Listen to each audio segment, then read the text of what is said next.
In terms of Manchester United, up to 4th place. Brilliant. But with courtesy of that tremendous goal from Matheus Cunha. But what does it actually do for United now? Well, I'll obviously give them belief they're getting into that top 4. We said it might be a tough goal. This is a brilliant goal, by the way. Lovely little play by Bruno and Manu. And that strike, what a strike. And the players, look at Bruno here, does really well. Manu, nice little, this is give and go. As soon as it leaves his foot, my goodness, the keeper, who's obviously a very, very good goalkeeper. But they definitely played with a bit more freedom going forward. They came to win the game. They weren't sitting at the back. You think United towards the end there, we were thinking, listen, we'll take the draw 2-2. We'd still be sitting there going, great result for United. But to get that momentum and to score a brilliant goal like that from somebody off the bench, just like it did last week, shows a good attitude, a good mindset. They'll be growing in confidence. And the attacking players, certainly, going forward, they are playing with a lot more freedom. And what credit then goes to Michael Carrick? Because it does, in the last 2 weeks, look like a team transformed. Yeah, it does, obviously. And Harry makes a good point. They got a lot of their players are back now. There's a full group. They've got full weeks together. There's no other distractions. They can focus on the league form. And they're producing. But as we know, you win 1-2 games for Man United, fantastic. Particularly to beat City and to come to Arsenal where... But I felt United would get a result today. I was thinking maybe more of a draw, but I always felt United would turn up and they've got enough quality players. But they get that, they've got momentum now into their season, and all of a sudden you're looking at United and you're thinking, great chance of top 4. 1 or 2 months ago you're saying, no, I don't think they'll do it. But no, if they play with that confidence and belief, then you give the manager credit, and you give his staff credit, and the players are turning up. Simple as that. Would you give it Carrick then, now, Roy? Job? No, you're being silly now. No, serious. No, would you give him the job? He's had 2 great performances. Yeah, 2 great performances, but anybody can win 2 games. That's what he does at the end of the season. And even if they do get into 4th, I still wouldn't be convinced he's the man for the job. Absolutely not. I still think they need a bigger and better manager. But he's got the opportunity. What a chance it is for him. And you know what? He's taking it. So, fair play to him. Micah, we're here till 8 o'clock. We've got all that time to get into the weeds of Manchester United's future. But in terms of Arsenal, Patrick, what does this defeat do to their title challenge now? They're still 4 points clear. They're still 4 points clear. But there's still some question about the mental strength of the team. I think that performance will be really disappointed because it's not the fact that they lose the game, but it's the way they lose the game. I think there was a lack of creativity. They didn't create enough. I think Saka on the right or Trossard on the left-hand side didn't produce enough to really create danger for United. So they will be, I think, in this situation, a leader to lift the spirit of the team. There will be this momentum where we will need somebody to make them understand that when they are on the field, they have to play. I think this is a team who are full of quality, and to play with more energy and to take more risk because they've got the quality. And it was a disappointed performance because I felt that they didn't play with this kind of freedoms to express themselves. But in terms of leaders, Micah, they had the captain Odegaard on the pitch. They took him off before the hour mark in that quadruple change. Yeah, but you lead in different ways, don't you? He leads on the field in terms of his creativity. Didn't really get into the game today. I think Patrick raises a good point in terms of that psychological battle, knowing that you want to win today. You win today, it puts you in good stead. And then it's against United. OK, they had a good result last week, but can you get over the line? There was a lack of urgency, a lack of energy, and a lack of someone who wanted to take the game to United, to get on the ball and make something happen. And that was the worrying thing. When you got Saka on the pitch, when you got Trossard on the pitch, Jesus had talked him up before the game, and he wanted one of those players to step up in the big games. And today, they went missing. Do you know what that's called? It's pressure. Pressure's on Arsenal today. You see the other results, and they're in a great position. They've got everything going for them. They're doing really well in all the competitions, etc. And that's pressure. They're feeling the pressure. It's how they deal with it over the next month or two. That's what's cost them over the last few years when they've gotten themselves in good positions. And the sign over the last few weeks, now we're going back to the Liverpool game, the Forest game, and today, losing that momentum. If you step back, they'll have to have a reset and still step back and go, we're still in a great position. We've got to get our momentum back, and that almost a little bit of confidence. I can't believe they don't look like a confident team where they are in the league and what they're doing in the other competitions. You'd almost have to sit in the dressing room and go, look, what's up with everybody? Play the game. They're obviously playing the occasion. They started getting a bit of joy when they were throwing the subs on and they were gambling. They were playing maybe off the cuff. You're thinking, OK, they got back to 2-2. And for a brilliant goal, they might have got a draw. So they've got to get back to basics and start embracing this challenge instead of being frightened of it. Glum faces in that Arsenal dressing room, no doubt, but yes, they are still top of the table. They've got a 4-point cushion on Manchester City and Aston Villa, even after going 3 without a victory. He said stick together, I think, several times, Patrick, in that interview. Beyond that, what do Arsenal need to do now? They still to go back to the basics, play with freedom and express themselves and going forward. I think the strength of this team is to create chances and to score goals, especially when they're at home. They are quite really aggressive with the ball. Some of the players need to perform as well as their best. I think there was too many players who didn't perform today. There was a must-win games for them because it was important to send the message to say that we want to win, and our performance show and send the message to the rest of the teams in the league. Who didn't perform, Patrick, do you think? I think Saka was too quiet. I think he's one of the, if not the best offensive players, and big games like that, you expect him to take the team and to perform. Trossard is an important player as well, but he didn't perform. Up front, I think Jesus ran a lot, spend a lot of energy, but you want him to be more focused and to be more inside the box. In the midfield, I think the only one was Declan Rice. You can see that he's winning balls, winning the 1v1. He brings a lot of energy, but there were too many players who play below their level, and when he's against United, it became really difficult to get a result. Can I share one about Odegaard? I love him as a player. I love watching him. I love his touch, his technique, all those things. But sometimes he comes and gets the ball on the opposite side of the line. So instead of this side, in the pocket, between the lines, defensive and midfield, he's dropping a little bit too deep, playing a little bit safe. Is that fair? I think it's fair. I think Odegaard is one of the technical leader of the team because of his technical ability and his vision and the quality of the last pass. I would like to see him a little bit more higher, to play more in between the lines and to receive the ball more in between the lines and to try to make his first touch going forward. I think at times he play a little bit too safe. He's coming too close to the back four. And I think you need those kind of creativity more higher on the pitch and to be more between the opposite line. Here till 8 o'clock tonight with Roy, with Patrick and with Micah as well. Gary Neville may decide to join us as well. I'd be surprised if he doesn't on a day like today, Micah. Interesting. Let's get into the analysis, which actually started with Lisandro Martinez contributing to Arsenal's first goal. Micah, take us through this. What did he get wrong here? Yeah, I think he focuses too much on the player, Timber, there, rather than the ball. When the ball comes in, he just reacts a little bit too late. You see here on a better angle here.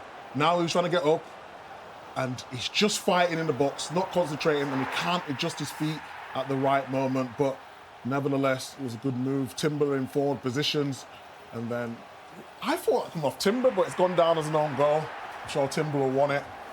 But yeah, at this stage, Arsenal, I thought, was in control, and then Man United came into the game. The recruitment policy this summer for Manchester United was all about adding firepower. So when these situations do arise, you've got someone to Exactly. make the most That's of why it. they brought him to the club. Obviously, also experienced players in the Premiership.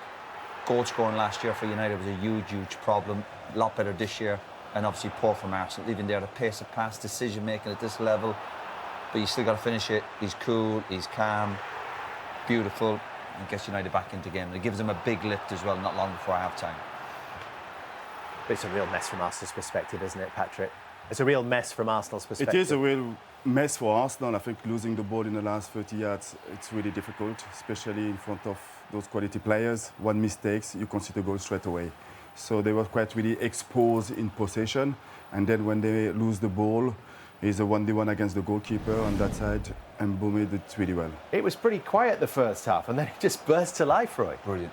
What a brilliant goal this is. Fantastic play from Bruno Dortmund. And his quality's really improved over the last few months. And his first touch is brilliant there. Look at Arsenal, again, not really getting aggressive, but brilliant play. Lovely from Bruno. And this finish, oh, what a goal. Absolutely fantastic. Well, look at the bravery there for him to get the ball on the half turn, and everything then the about it, Micah. two-touch, and then he goes full of confidence, and what a finish that was. Brilliant from him, who's really come to life, hasn't he, in recent weeks for Manchester United. His 5th goal involvement in the last 6 games, just one in his first 27 for Manchester United. The question, though, was on the handball wasn't it? Because that was the big debate. You had the VAR intervention on this, giving us a goal on field. And the question was, did he handball it at all? It doesn't matter whether it was deliberate or accidental. If the goal scorer handballs it, it's chalked off. No. That angle? No, you can't. That angle, it doesn't look like he handballed. I think it's the next angle where it looks like he's handballed it. And you don't want to see them give it away from a strike like that. But I think this is the angle here. It just looks like it touches his arm on that angle there. But based on the two angles, one that looks like it does and one that perhaps looks like it doesn't. I mean, it's a difficult one, isn't it? Because if it's not conclusive, then I'm not sure what he thinks. I think he thinks it's a handball, does he? Yeah. I think he may do. He's obviously appealing for it. Did you think it was, Patrick? No, I don't think it's on a handball. If it's not obvious, it's really difficult to give it. So you have to give a credit as well, I think, to the manager, because Doku in Italy was playing as a left back. And then in the changing of system, he's coming as a winger. And winger who's playing a little bit more inside. And like Micah said, I think his first touch was quite really interesting because that allowed him to be in front of the goal.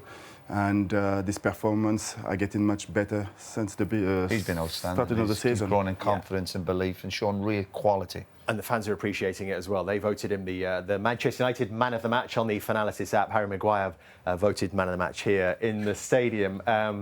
So then it was, what could Arsenal do to respond? They made the quadruple change just before the hour mark. Perhaps no surprise at the source of the goal, Patrick. Yeah, I think the manager decided to make 4 changes because he wanted to bring more energy to the team. And of course, when there is a corner or there is a set pieces, this is where they are quite really strong. And they managed to score the goal. Really confusion situation. The goalkeeper tried to come out, but he's a bit too short. And so many players around the ball, and they managed to score that goal. And that is Arsenal's strength. And that allowed them to come back to the game. What do you say about... we're moving on swiftly here. We will perhaps come back to what I was going to say. But this is 2 minutes 58 from that goal to this one. And this stunned the stadium, Roy. Unbelievable. What a brilliant goal. Again, Bruno Maynard doing really well. Tight little area. And Cunha here, the power and the accuracy in this strike. And you know, I call that goal like a Man United goal. This is what you want to see from United players. United's a great club because they're attacking players and creating goals and scoring goals. And this to win the game. And what I liked about United's players when they conceded the second one, there was real calmness to them. Their body language. I'm always watching body language. They kept their cool, they kept calm, and they showed their quality. And that goal there was, I'd watched it all night. Absolutely fantastic. A brilliant goal. I think it is a really brilliant goal. But Cunha, when he get the ball on his feet, and he get the ball and he managed to turn and to run in front of the goal. I think in the defensive side, you can be a little bit disappointed of the back four, the 2 central back of Arsenal, not to be a little bit more closer to allow him to turn and to face. Because they must know where the threat is with this guy who's done this so many times for Wolves last season. But in a situation like that, I don't think he should manage here to get the ball and turn. I think a player should be a little bit more it's like the second goal, to him, to be a little bit more aggressive. Yeah, if you look at the second goal as well, the same with the Arsenal midfielder, just a second off it. Well, that's exactly just it. Just off it. The same with the second goal, and for this one, and that's the beauty of this level. It's little split-second decisions. But this strike against a very good goalkeeper, Arsenal don't concede, man. To concede 3 goals today, that will be a setback to him. As if he needed reminding, but the gap is down to 4 points. The reunion is complete, Patrick. We brought Gary Neville in from the cold as well. He only comes in when United win. I don't. I've come in to see them wellies. That's a really interesting... there they are. I'm not taking style tip from you guys. I'm draw the line there. That's a really interesting question that Mikel Arteta's raised there, because he said it himself, that the team has been congratulated for their fluency in attack just a few days ago, beating one of the best teams in Italy, if not the best. And then we saw that today. Why? Why have we seen such a difference? I think, like he mentioned it, I think you have to give a credit to United. I think they had a day where they didn't perform. Then you need to analyse the game and try to understand why. But does it not come down to the approach, though, that is set from the start, Patrick? I don't know if it's the approach. I don't know if the fact that they are in the top of the league and it's important for them not to lose the game, and maybe they stop playing the game to win the game. I felt that they are less aggressive going forward. There is a less energy in a team. And I think that is the change that I saw from Arsenal. But they're still top of the table. They still have 4 points clear. So it's important for them to stay calm, to stay composed, and to go back to basics. And go back to basics is like approaching the games, being on the field, and try to win games. Play to win the games. And you can lose games, but I think the disappointment today is that they didn't perform. They didn't play at the level that we all know they can do. So that is, I think, the frustration from myself and I think from the manager as well. Patrick said at half-time that Arsenal need to be braver in the second half, but I don't know if you would feel like that they have to be braver overall. Do you think that they're going to have to change the way they go about things if they are to get over the line, Gary? I'm torn a little bit because I think after the Liverpool game earlier on the season, I think I said that they needed to take the handbrake off because I definitely thought that there were more attacking players on the bench that could have been used. But I think we ask for patterns and combinations, don't we, sometimes in teams? We ask... Arsenal gets levelled at Arsenal that they're predictable. But actually, it's what you actually want in the attacks from a good team. So you can almost, when City are playing really well under Pep Guardiola, or any team playing really well, you see repeat patterns and repeat combinations. So you see a lot of what they're going to... You know what Ødegaard's going to do, you know what Saka's going to do, you know what Trossard's going to do, which is a good thing in some ways, but also if it doesn't go well, then you say it's predictable. And there's a bit of that with Arsenal. What I would say is the more instinctive players that they have, like Eze, Martinelli, Madueke, he's gone for the more positional players like Ødegaard, Trossard today, rather than those more instinctive players. And then when they've obviously gone 2-1 down, he's had to bring some of them on. But I would have liked to have seen Martinelli, Madueke and Eze come on all at once and just almost in some ways just go for it. When he made the substitutions, I just thought there was still a little bit of Mourinho coming on, a little bit of Ben White coming on that I thought, could you just gone a little bit more and sort of just gone full-on spontaneity and be a little bit less methodical? People are starting to talk about the attacking numbers when it comes to Arsenal's forwards, all of whom are struggling to contribute what you would probably expect of a team that's chasing honours on 4 different fronts. Don't forget, Bukayo Saka not scored now in his last 13 in all competitions. Gyökeres without a non-penalty goal in his last 11 in the league. Martinelli not scored in his last 13 Premier League appearances. Madueke hasn't scored yet here. They recycle it a lot, don't they? They get into position and then they recycle it quite a lot in terms of... That's the only thing I would say about them. When did they put the ball into the box? Nketiah did it for the goal, and that's the only time. I think they're overthinking everything, isn't it? But what do you think when you see that graphic? Well, that doesn't look good. But there's also a case where you don't panic. Some of your attacking players will go through spells like that. But if you step back and reflect and go... At the start of the season, this is the manager's job over the next few days. He's talking about the game during the week in the Champions League. Premiership is a lot different, obviously, the Champions League or whatever. Different competition, different mindset. They're top of the league in the Premiership. So that's the job, no players in the mindset. And these stats about players not scoring goals, but that can change quickly. Players, that's what happens. And obviously, they're very strong on set pieces. The big disappointment again, they've not turned up. They're giving up 3 goals. It's not like him. And 2 of them were absolutely brilliant goals. They gifted them one just before half-time. So I think he spoke well. And when they've had setbacks before, Liverpool earlier in the season, they responded well. And they had a disappointment losing Aston Villa. And they responded well to that. That's the test of any team. So they're under pressure. They're at the top. They've been in brilliant positions over the last few years and they've come up short. So that might be in the back of their mindset. So that's where the manager and the staff will have to look at them and say, look, lads, keep calm, but when they are playing, again, particularly the last 3 league games, it has looked a bit predictable. It's all about how teams set up against them, though. As you look at United today, they was in a low block at times, and they're finding it very difficult. Like Gary says, they're recycling the ball and can't find that killer pass.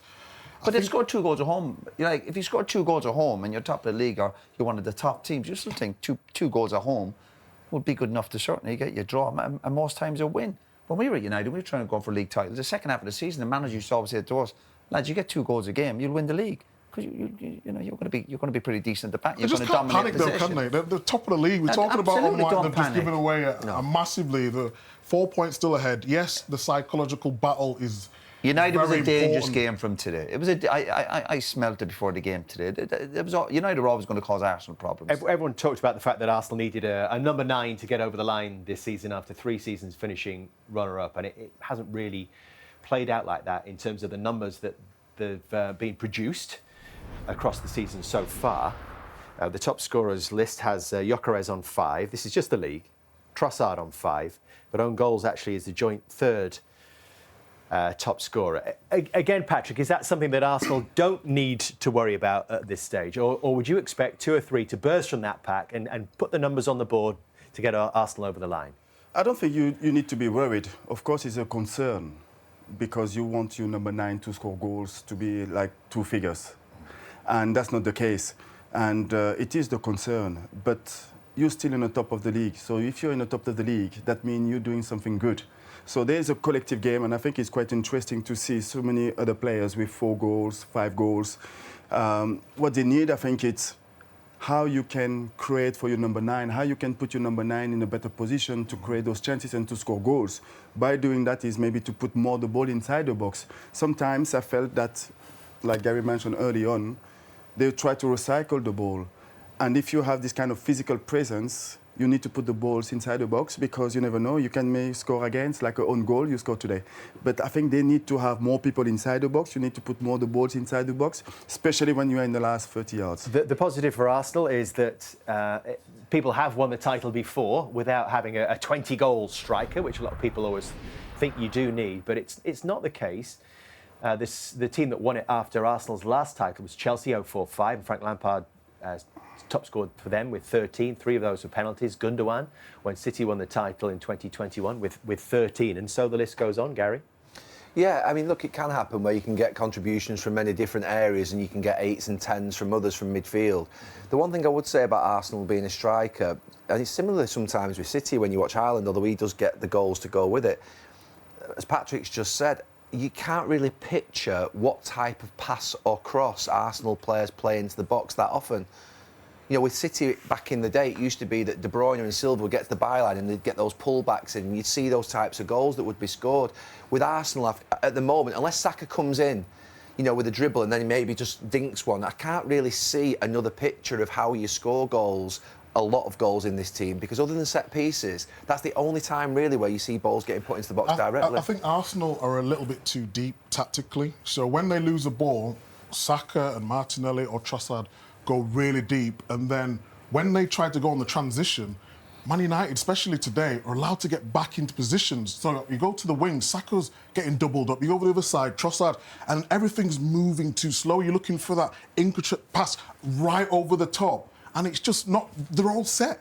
You can talk about Arsenal all you want, but United actually defended really well. If you want to get the ball from back to front, they've got to do it a lot quicker. As soon as Arsenal look the ball, there's many occasions today when there was too deep. As soon as they get the ball, then having to fight the way to get the ball forward. You know, everything was just a little bit too slow. It was a nervous performance from them. Look at the first goal they gave away. Centre-halves pinging into someone who's usually comfortable on the ball. And there was that nervous tension in the stadium. The closer you get towards the end of the season, that'll just get worse. So at this moment in time, and going back to the Liverpool game as well, they're not dealing with that very well. You talk about getting strikers. Haaland's got 20, but I'd rather be in Arsenal position at the top of the table, be 4 or 5 points clear. Absolutely. But there's also a case of don't panic. If you look at the table and what Arsenal players have done and where they're heading towards and all the other competitions they're in, but when you're home and there's that expectation and your Man United are coming to town, deal with it. And they didn't deal with that expectation and pressure today. I want to ask Patrick about the nerves.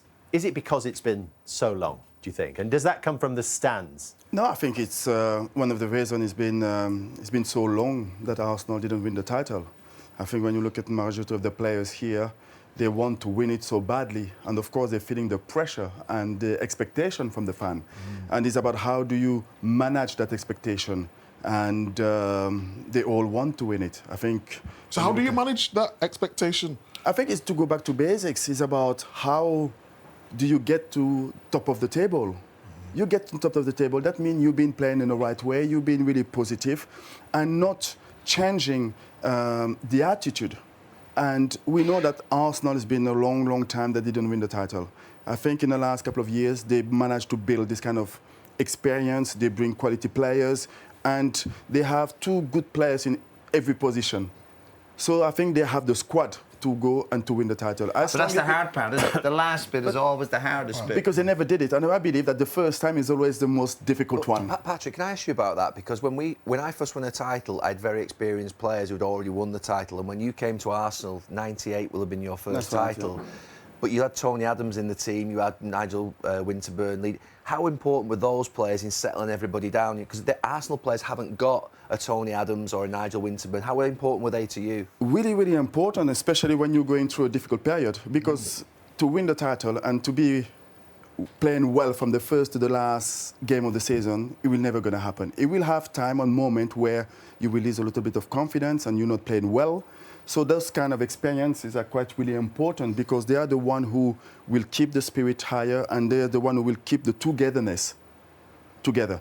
And that is why, for me, they will be really important for Declan Rice to, because he's got the personality, he's an international player and he play with belief and he's got the strong personality on the field. So I think personally he will have a really important role to lift a little bit the mood of the team. And I think he will be today, don't it? He was quiet. He was quiet, but he was one of the best, I believe, on Arsenal side. I think he was the one who was going to the challenges. He didn't play at his level, but I think he was the best Arsenal players today. Patrick, you obviously know Mikel Arteta, and you've been a manager as well. I was thinking actually doing the podcast after him, what will he be saying now and what would he be doing tomorrow morning to try and reset everything? What do you think he will be doing? I think first of all, what he will be doing is showing the table. Because you're still top of the league. So that means not everything is to throw away. Yeah. But at the same time, you have to analyze and to try to understand what did we do wrong to be losing points. And I think it's about making them understand how it's important to perform together as a team. But when you look at the performance of Arsenal's teams today, I think there is some key players who are not at their best. And that can be physical issues, that can be a lack of confidence.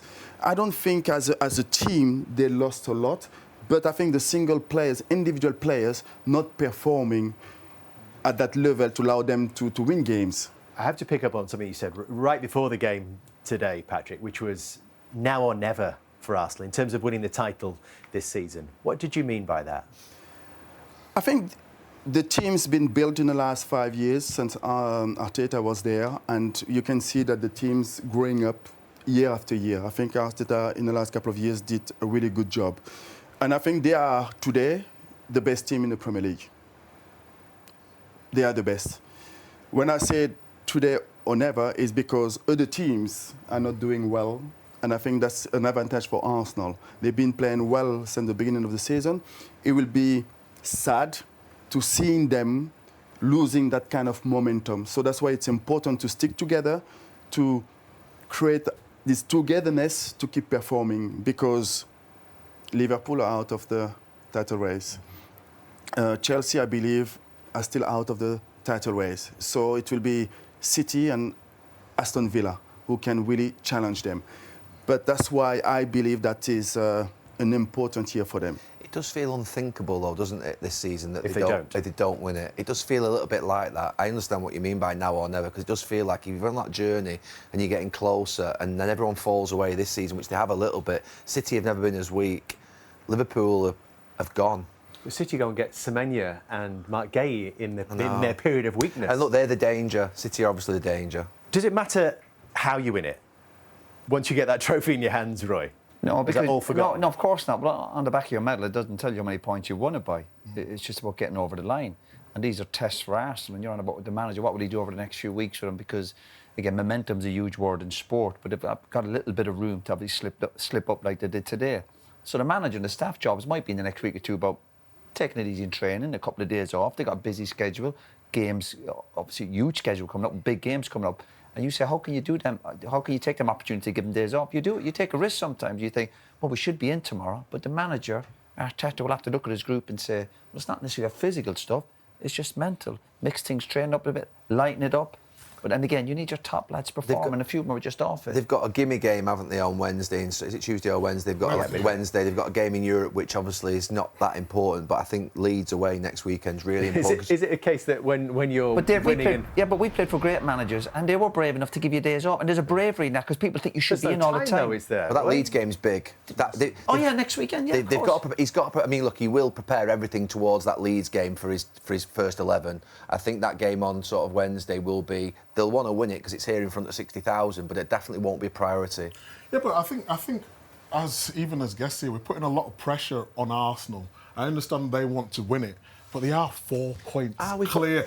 In terms of, we're saying, but we've just said though, Man City have not been performing at the level. Villa, there or thereabouts, but other teams might slip up as well, you know? Of course, yeah. Or they might have had their You know, going back already. to Roy's point, end of the day, at the end of the season, it's about winning the title. We was there. We was up against your mob, United, and we had this disbelief going up against you thinking, oh, they're going to do it again.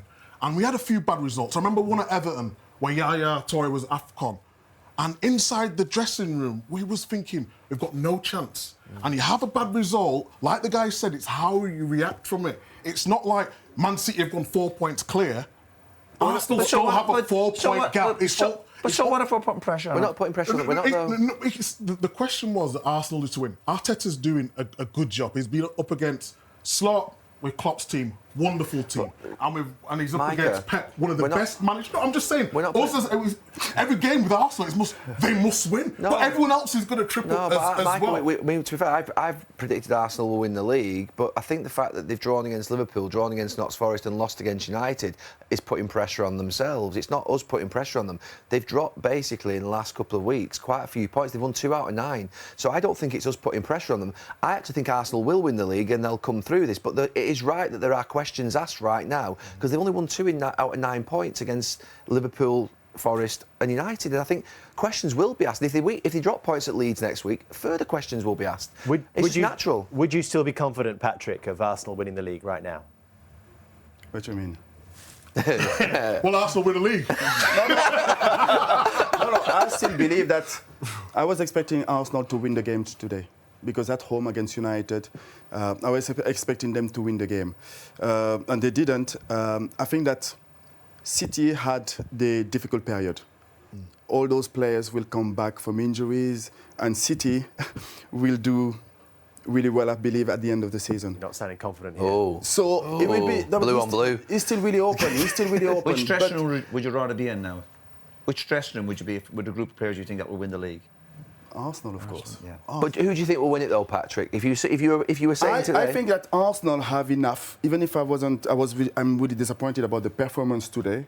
I strongly believe that they will go to Leeds and they will win the game at Leeds. I think that Arsenal have enough to go until the end and to win the title. But obviously, if they don't win the game at Leeds, there will be more pressure, especially if City win the next game. And even then we're talking about the question can we're talking change. about Arsenal going through a difficult spell. Yeah, Liverpool they drew, but kept a clean sheet. The Forest game can happen. You're going to go through difficult spells, and only for 2 brilliant strikes really in the second half, they probably would have got something out of the game. So it's definitely a case of not panicking, and I'll still be thinking Arsenal to win that league. Absolutely. Yeah, you've got to get through the Arsenal. sticky patch. That's part of being trying to win the league. You're going to go through difficult spells. Don't panic. but I think I think they'll win the league as well. But until they win the league, there will always be questions about whether they've got the mentality to do it because they've actually, to be fair, fallen at the final hurdle in the last 2 or 3 seasons. So they need to get over that line. I think they will, but there will be questions until they do me, it. Gary, a little bit. You thought I'd be really nervous with 5, 6, 7 games to go. Yeah.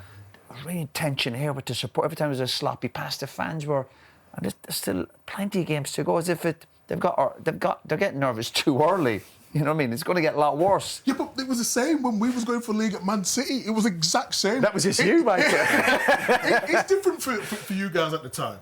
If we're speaking we had frankly, difficult spends. you guys were Yeah, but you have to get- certified winners. When you're going for that title, You're there's nervous. a different nervousness. Yeah, but that nervous energy, but that can drive you on, and a bit of fear. But when you have that, the whole idea when you're playing for Arsenal or Man United or big clubs, and you're playing in front of 60, 70,000, and everyone's nervous, then that's when you keep. Bravery is wanting the ball when you don't want it. We saw Arsenal players today really tented, nervous. But the reason you're playing for these big clubs is go, yeah, give it to me. I can deal with this. And they didn't do it today. Just one more on this, Patrick, because I'd love to know, with your invincible season, the last time Arsenal actually won the league, were you nervous about winning the title, or did you feel that that was home and hose? And actually, was the anxiety around dropping that unbeaten No, run? our confidence was too high. And we had the manager and the staff as well. That is why it will be really important for Micah and his coaching staff to remain calm and compose and not to put more pressure than Gary can put. So is Gary. But it will be important. He's having a go at Gary Neville again, by the way. Let me at him. Listen, I see outside. That's enough. That's enough in here. You know what a Roy. really good manager would do? Take him go-karting and have a chat. Yeah, paintballing. Always works. No, but to manage those difficult periods, and those difficult period has to be quite really short. And that is why the manager and his staff, they will have a massive impact to play in the next couple of days. Well, he says he's not getting carried away, but I reckon there will be plenty of Manchester United persuasion who will be getting carried away. Could you have imagined when he took over, with those two fixtures looming, City at home, Arsenal away, that he'd come through that with 6 points? No, not on any front. Not on the front of getting the points, not on the front of seeing the levels of performance. No, you wouldn't have expected that. It's been a remarkable turnaround, and you actually wonder how, in the short space of time that he's been in, he's been able to put that performance level into those players and how they've transformed it from what has been, to be fair, absolute guff that we've been watching for 6 weeks prior to it, to now watching what is real performances with a real familiarity to it with regards to the system, how they're going to play, the intensity of it, in control of games without the ball, and then obviously big moments in matches, scoring goals. So I don't know what's happened. I mean, you know, you two have been managers more than I have. What could he have done in that period that basically has meant that Manchester United team have transformed from what they were to what they are? Because, to be fair, these two performances have been fantastic. Well, I think it helps if you've got your best players available. That's definitely significant, isn't That's it? a big plus for him. And people like Maguire coming back in, you got your attacking options. The fact is, City had a midweek game, Arsenal had a big... All these little details do help. Because the one thing you would say with United's last two performances, they've certainly played with a lot of energy. They've had that look about them. It's the first time I've looked at them, because all talk during the season was United have no real distractions. But when I was watching the games, it looks like they've got loads of distractions. They weren't playing on the front foot. They weren't playing with loads of energy. But the last couple of performances, they certainly looked that way. And certainly their confidence and belief from the last performance today, even from the first few minutes, there's something about them. Again, the players go back to playing their positions. A settled team, they played the same 11 from last week. And confidence and belief in players is huge. Last week you said, Roy, it's one result. No, it's just two. one result. Yeah, no, now it's two results. Two big results. And at what point did then it become irresistible that Michael Carrick has to become a really strong part of this conversation about United's future? I think if United win every game from now till the end of the season, I still wouldn't be giving him the job. Why? I just think they need something a bigger, more experienced manager. Simple as that. Carrick could win every game. Timing coming into the job was fantastic for him, and he said he's enjoying it. You enjoy management when you're winning football matches, of course.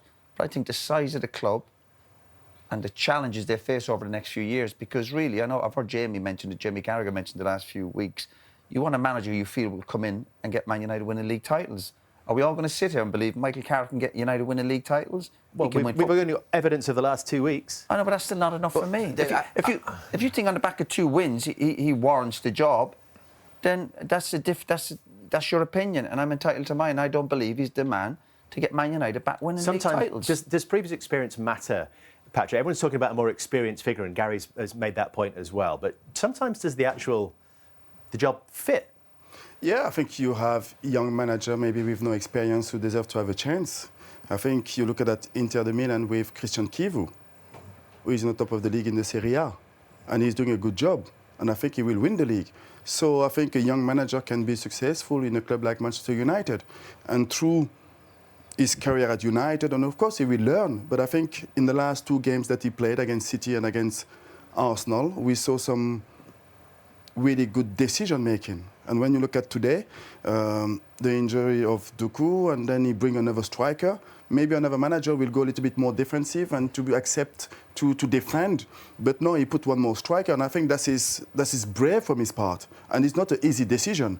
So I think he deserves to have a chance to manage United. We discussed this last week. There's loads of examples of young managers getting an opportunity and doing really well. But there's more examples of managers getting the job and not doing well. You can all handpick. We could pick 5-6 managers here, young managers who've gone into a job and done a brilliant job. But there's loads of examples of managers. I don't think. And you mentioned clubs there. I don't think being young. I don't think being young or inexperienced, inexperience should be enough Pep Guardiola was at Barcelona, Of second course, team, but I and can he name went. you 50 examples where managers got a Yes, job and they but I didn't think he walk out. deserved- he Everyone des- mentions Pep or Zidane. But he deserves a chance. I think and just- then time will say if he's good enough for United or not. Look, I played with Michael Carrick for a number of years, and to be fair, enormous amount of respect, time for him, love for him. I think he's a really good person. He's a fantastic football player. He's understated. He's composed. He will not get too high or too low.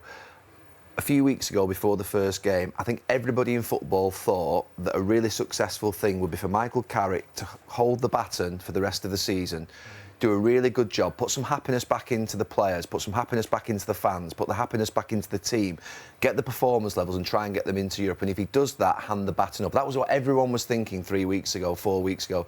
Manchester United have acted emotionally a number of times in this last 10 to 12 years. I honestly could not be happier about the last 2 weeks. It's the familiarity of what I'm watching feels to me like I'm watching my team play again, properly. Forget the fact they've won the games. They've just played properly how I would expect them to play, with an intensity, an energy and a quality. So I think it's right that Michael Carrick, to be fair, keeps the job to the end of the season, hands the baton over to a Thomas Tuchel, a Carlo Ancelotti, someone of that world-class ilk. That's what his job is now. Michael's an unemotional guy. He'll realise that what I'm saying here is something that I said 2 weeks Surely ago. winning matters, Gary. You just said they're the fact the way they're playing. They played at Bournemouth a few months ago and they drew 3-3 at home. And you said you were pleased with that. But you're at Man United. The reason you play for these big clubs, it's about winning football matches. Yeah, I get that, Roy. But to be fair, you also at that club need to be entertained. You cannot play drab football that's boring and, to be fair, that's really difficult to watch. We've got to go. We've got to go, unfortunately. We've got to They're go. turning the lights out on us as well. NFL on us. We are passing on to Super Sunday Extra Time. That is coming up next. Yeah, just sorry. Sky Sports I'm not Premier putting League. pressure on Bye for now. I'm not putting pressure on Arsenal. He said now or never. Now or never, he said.